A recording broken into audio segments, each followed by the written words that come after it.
In the summer of 1969, Hollywood was a place of dreams, where the young and ambitious flocked to make their mark, where the rich and famous lived lives of luxury. But beneath the surface of this glamorous world, a nightmare was brewing. A man named Charles Manson, a failed musician and ex-convict, gathered around him a group of devoted followers, young, impressionable souls who would do anything for him, even kill.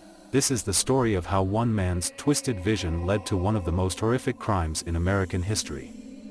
It's a story of manipulation, madness, and murder, a story that forever changed Hollywood and the world. Hollywood in the late 1960s was a beacon of dreams, fame, and fortune. But beneath the glittering lights and endless parties, there was an undercurrent of darkness, a darkness that would soon erupt in a wave of terror, forever staining the city of dreams.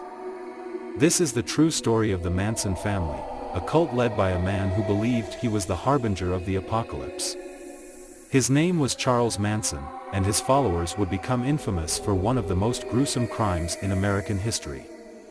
Charles Manson was a man with a troubled past, but he possessed a twisted charisma that drew people to him. To his followers, he was a visionary, a prophet. But to the rest of the world, he would soon become the face of evil. Charles Manson's journey to forming his notorious cult began with his early life, marked by abandonment, incarceration, and a deep-seated anger against society. By the time he arrived in Los Angeles in the late 1960s, Manson was determined to leave his mark on the world, by any means necessary. He found his followers among the lost and disillusioned youth of the era. The 1960s were a time of rebellion, of breaking free from the old ways, and Manson exploited this unrest. He promised his followers a new world, a utopia free from the constraints of conventional society. They followed him, believing in his vision, unaware of the darkness that lay ahead. As Manson's grip on his followers tightened, he introduced them to his twisted ideology. He preached about an impending race war, which he called helter-skelter. Manson believed that this apocalyptic conflict would bring about the end of the current world order, and from the ashes, his family would rise to rule the new world. Manson's teachings were a perverse blend of apocalyptic prophecy, racial hatred, and twisted interpretations of popular culture.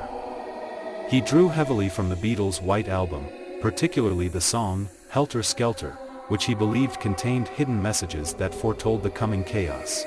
By the summer of 1969, Manson had convinced his followers that the time had come to ignite the Helter Skelter war. On the night of August 8, 1969, he sent 4 of his most devoted followers to the home of actress Sharon Tate. Their instructions were simple: kill everyone inside. The house, nestled in the Hollywood Hills, was a symbol of success and fame. Sharon Tate, a rising star and wife of director Roman Polanski, was 8 months pregnant. That night, she was hosting friends at her home, completely unaware of the horror that was about to unfold.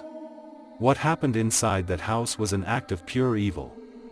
Sharon Tate and her guests, Jay Sebring, Abigail Folger, Wojciech Frykowski, and Stephen Parent, were brutally murdered. The killers left a scene of unimaginable horror, scrawling the word "pig" on the front door with Sharon Tate's blood. The sheer brutality of the murders shocked the world. The victims had been stabbed repeatedly, with no mercy. Sharon Tate, who had begged for the life of her unborn child, was shown no leniency. The Manson family had made their mark, and it was one that would never be forgotten.